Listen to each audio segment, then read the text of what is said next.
Welcome to Well Played Podcast, a podcast on all things playful and joyous. This podcast is committed to bringing you all things playful and joyous in the classroom. Today I am joined with an old friend, Adam Powley, and we're going to be talking about gamification in pop culture. But before we do, I'd like this tremendous guest to introduce himself a bit.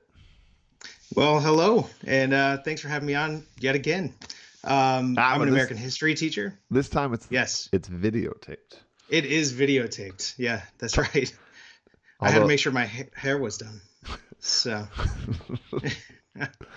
I'm an American history teacher in South Carolina. I host the Slow Chat XP Lab Camp. I write at classroompowerups.com, and just generally a jack of all trades on this. And father of 3 young boys now, so constantly busy. And super modest, because, I mean, Adam, you truly add a ton to the gamification community. You are a powerhouse. Oh, thank you. No, I mean, I appreciate that. I love reading your blogs. I love your tweets you put out daily about different topics and ideas. And typically, too, yours always follow up with a blog post, which I just think is such a powerful way to use Twitter, right? Because there's only so much you can put in the characters there, and it's awesome when you sort of tantalize somebody with an idea, but then it's and here's my blog post explaining it. That's truly helpful and beneficial to the community. Right. Well, blogging is been more of a personal experience. Surprising. I know this isn't about blogs, but just being able to write out something once every or twice every week, reflecting on what I'm doing and what I'm thinking at the time. It's really an interesting timeline. I can go back and see what's happening and where I've been and where I'm going. Nice. Well, there's an extra little tidbit for all you listeners out there. I mean, that's not what we're talking about today, but Adam's dropping some truth on you. So we're going to talk about pop culture. This is kind of an interesting thing because, I often tell people that gamification is kind of all around us. And here we're going to take kind of a dive and look at some pop culture references that really show clear examples of gamification kind of embedded in the norm here. You, I think, have recently watched a movie. You were chit-chatting with me before the show here. I did. I have a 4-month-old, and I took a month of paternity leave after my wife's maternity leave was up, which outside of diaper changes and bottles and all, there's not a whole lot of busy work. You're just holding the baby. So I got to catch up on some of my Netflix, and there's a movie from 2009 that I've been meaning to watch. It's called Up in the Air. It stars George Clooney and a few other. I think Anna Kendricks is one of the stars. It won a bunch of awards. I'd wanted to see it, and I was interested. And I'd say about 30 minutes into it, my mind was just racing because the main character, he flies for work. He travels from place to place, and he's obsessed with collecting airline miles. I think at one point in the movie, he says he doesn't spend a nickel in the airport unless it helps get him more frequent flyer miles. And not being much of a flyer myself, I didn't quite understand it until he started talking about he had a goal of miles in mind that he wanted to reach, and he was trying to be modest about it. And then about 2/3 of the way through the movie, it comes out he's trying to reach 10 million miles. Only 7 other people have reached the 10 million mile frequent flyer mark. He's very proud of this fact that you get a very special silver card with your name engraved on it. You get to meet some important executive. They put your name on the side of a plane. And immediately I thought points, badges, and leaderboards, because the guy's life was centered around collecting these points, which are the frequent flyer miles. The movie's really interesting. Should I give a spoiler warning? It's been out it's a 10-year-old movie at this point. He's developing a relationship with one woman who is just as superficial as he is, which is, it's a fling. It's a love affair, but it's not really about love. She's obsessed with collecting these points as well, collecting miles. And that relationship eventually falls apart. And as it's falling apart, he realizes that the 10 million mile mark isn't really anything, which I thought was an interesting pop culture statement on bad gamification. That if we're just collecting points to collect points, I wrote a blog post about this that is kind of like a Faustian bargain, right? You're always going to you have to reach the next level of points, because once you hit that 10 million mile mark, you're empty. There's nothing left. You need to set a new limit. You need to try to earn more points. The movie gave a really nice example of a counterpoint to that, which he became a mentor to somebody in his field who has to fly around with him. And the movie's funny. He kind of pushes the frequent flyer miles on her, but over time he realizes that's really empty and hollow. And he's accidentally made this really deep personal connection, that relatedness element of internal motivation. Sure. That the movie ends with this totally unfulfilling moment where he finds inner peace by writing her a recommendation letter. Like it's the opposite of all the superhero movies these days. Like there's no big battle at the end. He just writes a recommendation letter for somebody he mentored, and that shows like he finally found his internal motivation.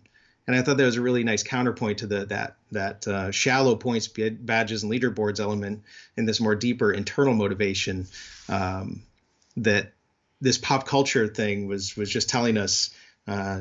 Steer away from the points so much and try to find those deeper meanings. Yeah, no, I like that, and I like that. On a surface level, points and leader badges or leaderboards and badges can give students or players like a goal, but like you said, I think we have to be careful on like what the goal is. So if attached to those points, like frequent flyer, that's totally hollow. Like they're just a number attached to your flight or your credit card or whatever. But like if we map our gamification experiences to an experience that's super awesome, right? Like and we just happen to like attach some points to that. I don't think that's so bad, right? We can start to build the relationships that he found in that movie. I've never seen the movie, so you've totally spoiled it for me now. I apologize for that. No, and I've always felt the same way in gamification, that it doesn't have to be an either or situation. It should be a yes and situation. Yeah. Yes, we want to have points, but we also want to have the internal motivation. That it's never. Internal motivation is hard. It's deep and it's long term. So for that initial moment of sort of inspiration to get somebody involved, to get them interested and engaged, that I think sort of the external motivators, the points, badge, leaderboards, the reward systems, that's kind of like the gateway into the deeper elements. Yeah. No, I mean, that's so true. And I think this is just a really good, like one example of gamification really like highlighted in pop culture, but there are plenty more that we could chat about. I mean, I think another one that I think is just clear example of gamification. I know a lot of teachers even use this as a base model for their class, is actually the Hunger Games, right? There's inside the Hunger Games, there is all sorts of gamification elements, right? You have sort of this tribal mentality, this group mentality with the districts. Yeah, each district is basically its own guild, right? They specialize in something, and they have sort of an internal nationalism that feeds into their selections. Yep. Some even specialize in the games, right? Isn't that some of the ones that are closer to the city? Yep. And then like just think about the competition itself, right? Like the game itself is a gamification component, right? Like and all the trappings that go with it, right? There's the game master that sort of pushes people towards certain things, or makes like, oh, you're getting towards the edge, so we're gonna have to like put something here to just force you to go back to the center. So we have this game master sort of element. The game master is also trying to make it interesting to watch. So it's not just like, oh, they're about to leave the park, so let's put something here. He also has to make it entertaining for everybody. So I think that's a neat example. I think there's an element you've talked about before too, where it's okay to kind of tweak the rules as you go. Like isn't there one moment where they're getting too close to the edge, so they start shooting fireballs at people? Yep. Like that would be a really interesting game mechanic too, right? You're getting too close to your next level, so let's give you a little bit of a challenge. Here's fireballs, Choo, choo, not choo. literal fireballs, but something to that respect, to make it a little bit tougher if you're going a little bit too quickly. No, I mean I like it, right? And just this idea that reminding us that we are in control of our game. So the game serves us and it serves the students and it serves our curriculum. We don't serve it. So, if you want to like change it, or if you feel like you need some sort of pop of excitement or engagement, or if you need it to be double the challenge, like you can change any of those things to your game. If we're talking about designing a big game, I think a Mm. lot of like that kind of advice, that kind of thought doesn't matter as much if you're only doing like a 2 week unit or something. You can kind of let your game mechanic just play out. But for the Well, the larger Hunger games, Games also gives us their selection process, that it can be randomized. People can volunteer.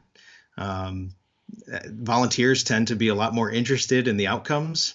So, I mean, those are all important elements of a little 2 week lesson too. and then I liked the sort of the what do they call them? The little parachute dropped items, the little Yeah, what were those? Yeah, item drops. item drops or care packages. I don't know what they were called, but like these. PETA needed some ointment for his legs, so Yep, it and came like people through a could little. people would have to kind of like phone in and pay for those. Like it was kind of this interesting game mechanic that you could help this player in this active competitive system. You could kind of drop them this little special thing, but it came at a cost. Like that Mhm. somebody had to pony up for that. So an interesting mechanic that we could use possibly, kind of like a phone a friend on a test, or maybe some sort of boss battle, and you see your buddy getting hammered in there. You know, would you be willing to spend some of your gold within the realm to buy him a care package to drop in there? Like, ooh, that's an interesting element. Oh yeah, exactly. That was actually the very mechanic I was just thinking of too. That how do you help your friends? Um, Andrew Markuski has his player type Hexad, and that would fit right in with the philanthropist type, where you're the healer. You in an RPG, you want to help the other people in your group more than earn your own points. Yeah. That's cool. No, I mean, like, gosh, there's just so many. I also too, before we leave the Hunger Games, I love the idea of the cornucopia, right? This like, oh, like I forgot about that. Yeah. it's just like so full of like everything you need, but the odds are if you run towards it, you die. So I that, did something similar to that to start my year this year, where we did a little breakout game to start. I may have talked about this before. And when the kids opened up the breakout, it took like 10 minutes to open up the box, and it was full of candy.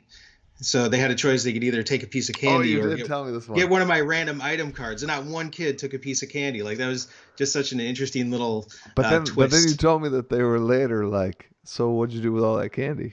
Oh yeah, I gave it away to the teachers. That's awesome. Yeah. So okay, let's think of some other pop culture references. Well, I have a biggie in mind, but I want to come to that in a minute. The movie Up, the Disney movie Up. Nice. I love that one. First of all, it's such an emotional movie, but the whole impetus of the movie Up was when the Boy Scout was trying to go talk to Carl because he needed to get a badge, and badging is such a big part of Boy, gamification and the Boy Scouts. and the Boy Scouts, which I guess the Boy Scouts were gamified before gamifying was cool. That's right. Um, yeah, so that's the thing that triggers off this whole storyline is the boy is trying to get a badge, and you kind of feel like he's going through the motions. Like he didn't really care about helping the guy out. He was just trying to collect the badge. And then by the end of the movie, they've had all these series of adventures, and the badge that the kid really cares about is the badge that Carl gives him. That they used to be is Ellie, his wife. Yep. That's the one that matters to the kid because there's so much behind the badge, which is something I think that we forget sometimes. At least I do sometimes when I'm giving out badges. That it's not about the badge, it's not about the sticker. That's a physical throwaway. It's the meaning of whatever happened to get to that badge. I'm gonna go ahead and say I don't forget that because like that is like I mean literally in one of my presentations that's exactly what I do. I mean I say that that Boy Scouts, like we would never say Boy Scouts is just that club where you get badges. We understand that in the Boy Scouts, every one of those badges represents some sort of unique experience, some sort of, like challenge they worked through, some sort of growth that they had, you know. So we Hmm. understand that those badges are merely just like symbols of a larger thing that was like powerful in that child's life. Uh, so when we gamify our classes, I definitely try to like warn people like don't treat them like stickers. I mean, like recognize that these you're not just tossing out stickers at kids. You're tossing out a symbol of something that they completed, something that they grew from, something that they got better from, and that then becomes a crazy meaningful like portfolio wherever you put it, whether you use a digital one like Classcraft or I do all mine physical and it's taped to their binders. But like Hmm. that becomes just like I said, like a portfolio that's a pride point for them because they understand what's behind those. Yeah, I do a similar thing. We give stickers and they're allowed to put them on their one-to-one laptops, and yeah, I agree. When it has the meaning behind it, they show them off as a symbol of the effort and the work that it took to get that. My Um, my students this year really like I've come out with two series of badges where the like it did something if you got all three of them. They were still good to have if you had one of them or two of them, but if you had three of them, it sort of unlocked an ability. That's been kind of a new element that my students have really enjoyed. I think we're on the same track. I did a similar thing too. In order to get to the special, get access to the special event, like a breakout game or some special puzzle, they had to earn certain badges to get there. So, Yeah, so for mine, it was we just finished studying Rome, and mhm. on the adventure path, those are always like high risk, high reward. If I had three learning targets attached to it. If you got a three or higher, three or four on the each learning target, you got one of these badges, and I themed the badges around the triumvirate of Rome, the three like powerful allegiance that was formed. So you got the Pompey Magnus, the Crassus badge, and the Julius Caesar badge. If you got all three, you formed the triumvirate. And Nice. what it did, which was actually really big because we're near the end of the game, all my badges are worth points, and the points range from 1 to 9. And then I put them into like a multiplier so that it ends up being a lot of points. But when we add up all their badges, if you got the three, it made every badge plus 2 points, which is that's a huge game changer if the point value is only 1 through 9. Hmm. So there's a lot of kids that were super excited to get that, like those three. Cool. Yeah, that's awesome. I'm working on a similar thing. I'm trying to figure out little skirmish battles instead of quizzes, and being a history class, I think that the little badge they're going to get is a card with a historical figure on it. So like you've released Alexander Hamilton from his enchantment, so he's become your ally, and if you can get three or four together at one time, you earn some sort of a multiplier in the big boss battle at the end. So Nice. it's Keep me posted on that one. That yeah, sounds yeah, cool. yeah. I'm right in the middle figuring this out, so Now I'll you let you said know. you had a big pop culture reference. Just Oh, the one that I've kept it to the end. you did. You like. It's I think our target demographic is going to be very familiar with Harry Potter and the House Cup, right? Um, and I don't know how you feel about the House Cup in the Harry Potter movies. I think it's complete rubbish. Um, and I know I'm probably going to get some Some feedback flack. on that Yeah. one. But in the movie, or even in the books, it's a horribly designed gamified system. I mean, imagine you're Slytherin, and you've gotten all the way through the semester, and you think that you've just about won the House Cup, and all of a sudden the principal stands up and says, "No, no, you didn't win because we like Harry Potter and his friends better, and they're going to get 50 points for this and 50 points for that," just out of nowhere. Um, I thought the House Cup was really um, an oddly designed system. Well, It's is it a cautionary tale for us who I would think gamify? maybe. Like, do we And do we I've been. I'm sorry. Go ahead. do we? I mean, do we take that lesson that like we have to be careful not to sort of in the board game world the term's king making. Like we can't just sort of decide our favorites and just sort of make that happen. You know, uh, Mhm. like if naturally Slytherin's going to win, I'm sorry, Harry Potter. Like you should have done a few more good things throughout the semester. The wizard chess thing just got to me. Nobody saw the game of wizard chess. You know, standing up to your friends. Really, that you're getting points for that? How do we put that into the points rubric? And um, but I think Harry Potter actually gives a fantastic um, gamified system, but it doesn't come until later when see the House Cup was designed by adults trying to manipulate the behavior of the students. I thought, right? That's what the principal thought would be a good way. But when we get to the later books, it's Dumbledore's army, right? If you think about Dumbledore's army, that's a perfect gamified experience. They're choosing to join this club by themselves. I don't know if you're familiar with it, Yeah, uh, no. but Harry organizes this thing. He's the leader. The kids volunteer to join. They practice mastery, right? They're trying to master their skills. They're not getting any grades for it. They're not getting any points for it. They know that they're going to be using it. They have a purpose behind it because they're trying to defend Hogwarts. They're trying to defend themselves. They're trying to step up. There's a relatedness to it. Like all these intense bonds are formed in this whole situation. I think that's really the ideal situation that they're all there because the House Cup got them there. In the first couple of books, they started forming those relationships under that external motivator system, but Dumbledore's army is really the internal motivation that shows just how powerful that could be. I have to look up somebody while you comment back. I mean, I think that Harry Potter just inside the movie itself, I mean, shows us again just kind of that power of having a clan, having a group, whether it be his like just inner circle of friends or being part of a house team, even though the system not so perfect. I mean, it really can show you that sort of connected nature and the strength of being together, to being one. Then the other comment I wanted to say just about Harry Potter is true for probably just about any sort of adventure hero story is sort of that power of an outside force, something that bonds us all together as we fight the evil, right? Mhm. Um, and that's something I don't know if I infuse enough in my game.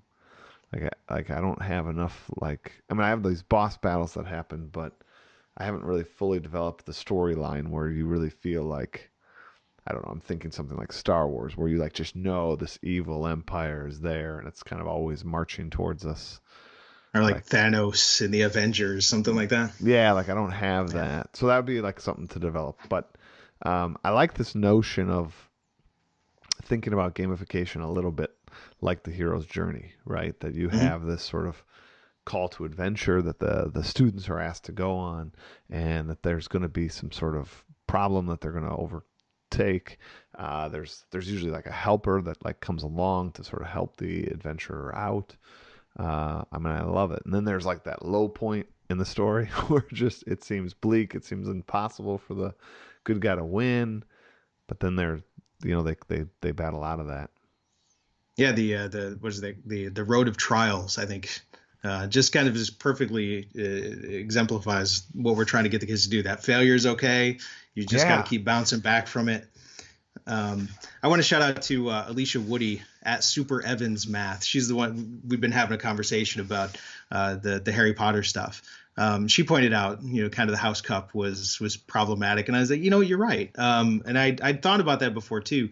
I do think that the guilds and houses and sort of having a competition between them, that's awesome.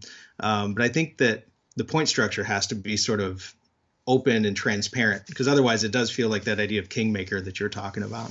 No, you gotta be So careful of that. I'm walking back my Harry Potter criticism a little bit. He's nervous. He's But nervous that I am. you listeners I'm out there are gonna snipe him. I've seen some of the Twitter comments when people take on J.K. Rowling. Yeah. So, but no, I think it's a really interesting conversation to have about that. Yeah, no, Harry Potter is a really huge example of, I mean, we could pick apart a lot. I mean, even just some of the things with inside it, right? Like they have the Quidditch match, right? Like even that there's this like gamified element with inside the game itself, and those earn points. Like, Yep. whew, and status. I mean, definitely sports itself earns status. Mm-hmm. Um, You were talking about theme a little while ago, trying to like organizing that big bad theme, having some sort of an outside element. The one thing that I love about the Harry Potter books is the world building that it does. Like Rowling sets up the rules of the world, and for the most part, they're consistent throughout like the 7 books. The Wingardium Leviosa works the same in book 1 as it does in book 7. And the limits are always there. The limits are mostly the same, and I find that in some book series, like the powers change over time, and like what is good in book 1 doesn't happen in book like 7. So I think when I build my theme for my class, that's what I'm always thinking about too. Am I setting rules that make sense for the world, and then does it apply throughout the entire semester? Does it play out correctly? Like, am I making a new item that ruins the internal logic of the first semester? Because if it does, then it's not really a very helpful item to me. Yeah, I will say, just for those still listening, that I think after I've offended them all with my Harry Potter that's take. right. I do want to say, like, I have played around with, so mine's a year-long game, and I definitely do have items that become more powerful. I won't say that they like undermine the first semester or whatever, but if you knew in first semester that these items existed, you would not be excited about first semester items. Right? Does that make sense? Like they don't break Mm-hmm. the old items, but like my first sword gives you like 5 BP, and I just last week gave somebody the Athenian Navy card, which is worth 200 BP, right? So like clearly, like who cares about 5 BP when you could have 200 BP?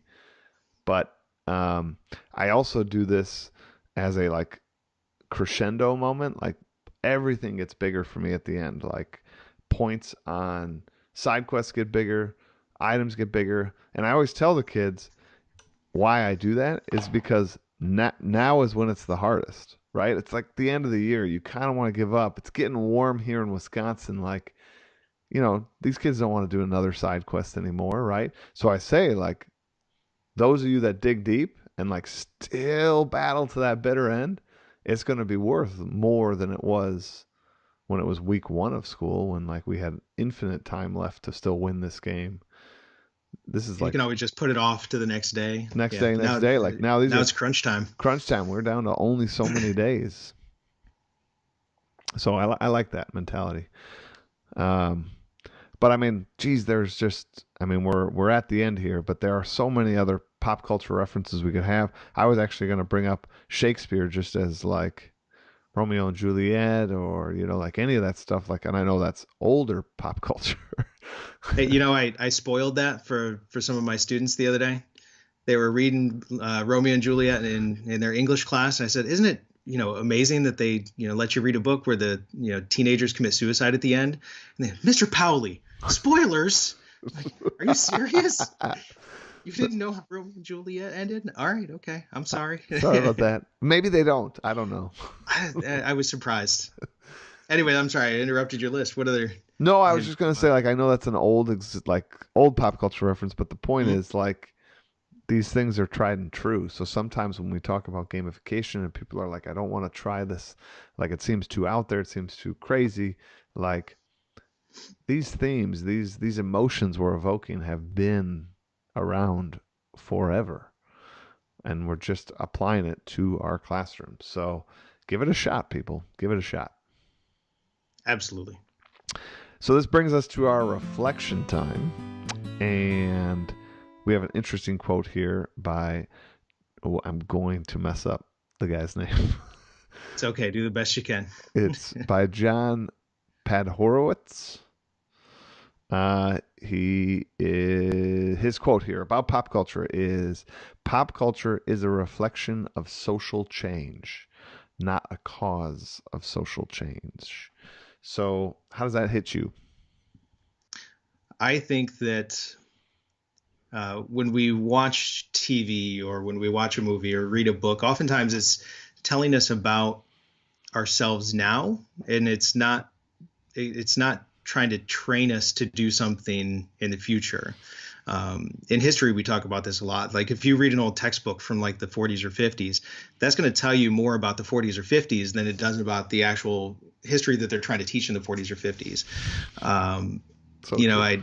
I had somebody gave me a book one time, a textbook from the 40s, and I was just kind of appalled by the treatment of, say, Reconstruction and the language used against the freedmen and stuff. So it was teaching me a lot about that time period. I think pop culture is kind of the same way. When I watched to bring it back to the beginning, when I was watching the Up in the Air movie, it was made in 2009, and the references were all about the stock market crash, and it was about the fear of job loss, about the fear of technology coming in and taking over. So I think that it reflects what's happening in the moment, and it's not forcing people to change into the moment.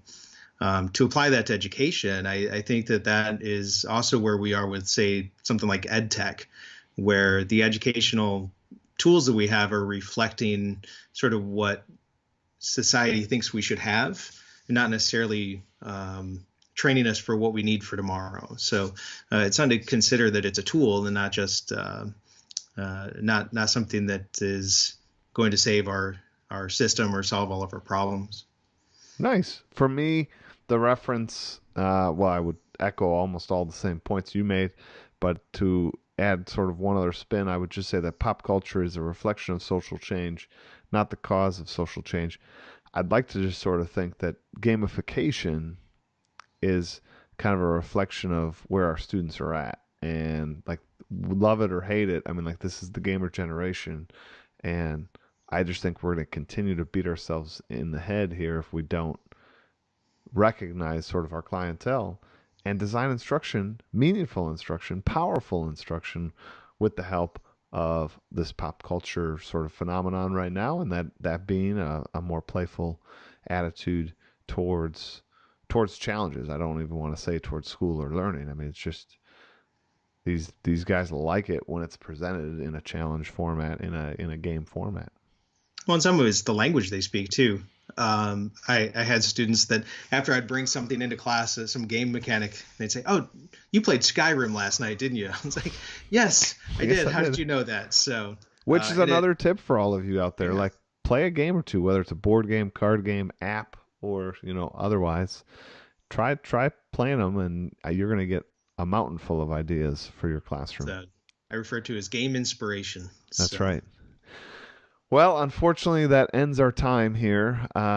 Thank you very much, Adam, for coming on to the show again. I love having you on the show. well, thank you for having me on here, and it was a lot of fun. Yeah, an interesting topic today. And all of you out there, thank you very much for listening and being part of the Well Played community. Don't forget to check out explorelikeapirate.com for all sorts of more vlogs, blogs, podcasts, whatnot. Also, check out hashtag XPLAP on Tuesday at 9 Central Standard Time. That is our weekly Twitter chat. And then Mr. Powley here runs XPLAP Camp, which is a week-long slow chat, which is great that you can just sort of dive into and sort of work on this question throughout the week. So check that out. And as always, love for you to check out my new YouTube channel, youtube.com/mrmatera. Finished my 5 for 5 challenge this week. It was pretty awesome. I'd love to see some of you guys try it out. So check out hashtag 5 for 5. I've given you enough things to check out here in the end. I apologize. But thanks for listening. It's always an honor having you guys. Take care. Until next week.